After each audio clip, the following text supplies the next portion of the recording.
Toujours en plateau avec Meriem Amelal de la rédaction de France 24 et Leïla Latrousse, rédactrice en chef à Jeune Afrique.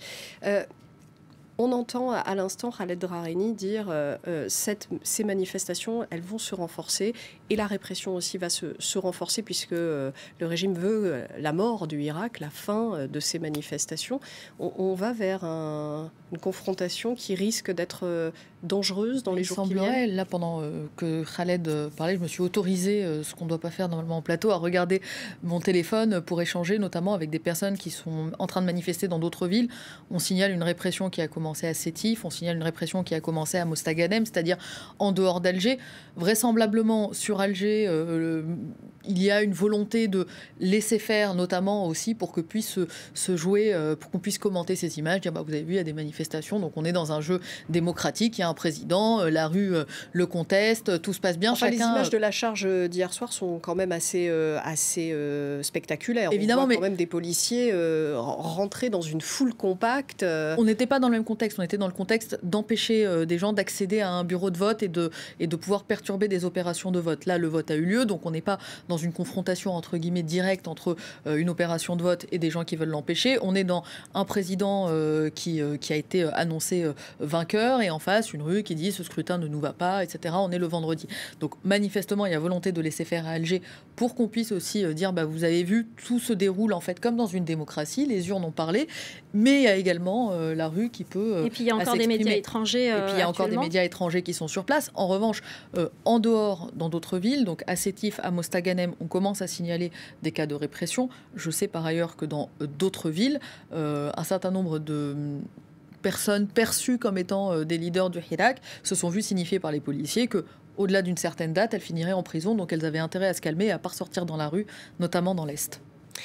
Parlons de la liberté de la presse et de la liberté d'opinion. Vous venez de le dire, il y a eu beaucoup d'arrestations, des arrestations de journalistes notamment. En 2019, l'Algérie a dégringolé le classement Reporters sans frontières des pays pour la liberté de la presse.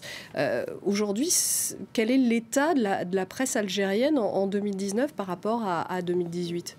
Déjà, il faut signaler qu'il y a eu une répression, surtout ces dernières semaines. Beaucoup de journalistes ont été convoqués, arrêtés, interrogés, ont subi des interrogatoires. On leur a aussi signifié, comme disait Leïla Latrousse, de se calmer.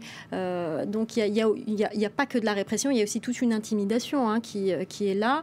Il y a, face à ces médias qui tentent de travailler librement, des médias d'État et des chaînes privées qui, elles, travaillent, qui elles, est au service de l'État. Les chaînes publiques algériennes ne couvrent plus le Hirak depuis quelques semaines, n'en parlent plus et couvrent les meetings électoraux. Donc on voit ce jeu qui se passe, on l'a dit plusieurs fois sur notre et antenne, les réseaux sociaux dont parlait Leïla Latrousse, absolument, qui nous avec des gens triés sur le volet pour le public. Absolument, et les réseaux sociaux qui livrent des images totalement différentes. Mais notre information aujourd'hui, elle vient beaucoup des réseaux sociaux, quoi qu'on en dise. Et d'ailleurs, il y a beaucoup de youtubeurs, de twittos qui ont été arrêtés simplement pour une photo postée ou pour un statut Facebook. Absolument. Donc la liberté d'expression aujourd'hui, elle en est là en Algérie. En réalité, même pour les chaînes privées et pour un certain nombre de médias de presse écrite, je ne les blâme pas tant à la rigueur que cela, puisque dès le mois d'avril, on signalait notamment sur vos plateaux de France 24 que parmi les hommes d'affaires arrêtés, les premiers qui ont été ciblés sont ceux qui soit possèdent des médias, soit qui sont des gros annonceurs dans les médias. Et ce qui leur a été signifié, c'est d'arrêter de faire vivre des médias qui ne, pour ceux qui en tout cas ont été relâchés entre-temps, on leur a demandé de ne pas financer des médias qui, au final, étaient contestataires, qui versaient dans la critique de l'état-major, etc. Parmi les journalistes interpellés, il leur a été dit vous pouvez continuer à mettre des photos, des vidéos sur les réseaux sociaux. En revanche, ne mettez pas de vidéos où Ahmed Gaïd Salah est critiqué en direct. Donc ça a été des instructions, à la rigueur. Je vous dirais, ce serait presque risible s'il ne s'agissait pas de la destinée d'un pays, mais quand nos correspondants à Jeune Afrique nous expliquent les messages qui leur sont délivrés par la police, on se dit mais c'est pas possible. On est quand même dans quelque chose où ils n'ont pas très bien compris que les choses avaient évolué, qu'à l'ère d'Internet, ce type de consigne allait forcément être amené à arriver sur la place publique, etc. Mais nombre de médias ont été asphyxiés dès le départ économiquement. La chaîne An-Nahar, qui est extrêmement critiquée, a vu son patron frappé d'une interdiction de sortie de territoire dès le début du Hirak.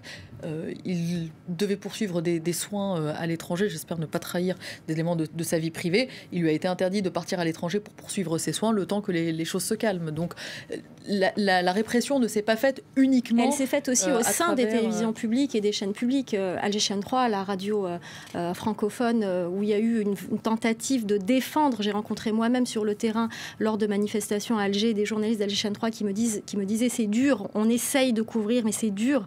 On va essayer de se battre. Aujourd'hui, c'est encore plus compliqué. Il y a des journalistes qui ont été relevés de leurs fonctions, qui ont été rétrogradés de leur statut de rédacteur en chef parce qu'ils avaient osé parler des manifestations et du Hirak. C'est aussi ça, la répression, c'est aussi dans ces médias publics où beaucoup de journalistes se battent pour pouvoir exercer leur métier en toute liberté. Et quant aux envoyés spéciaux, pour le coup, qui ont pu se rendre à Alger, un certain nombre d'entre eux n'ont pas pu couvrir les manifestations puisqu'il leur a été expliqué que leur accréditation servait à couvrir la présidentielle, donc le volet officiel de l'élection, mais certainement pas les manifestations dans la rue. Voilà pour la liberté.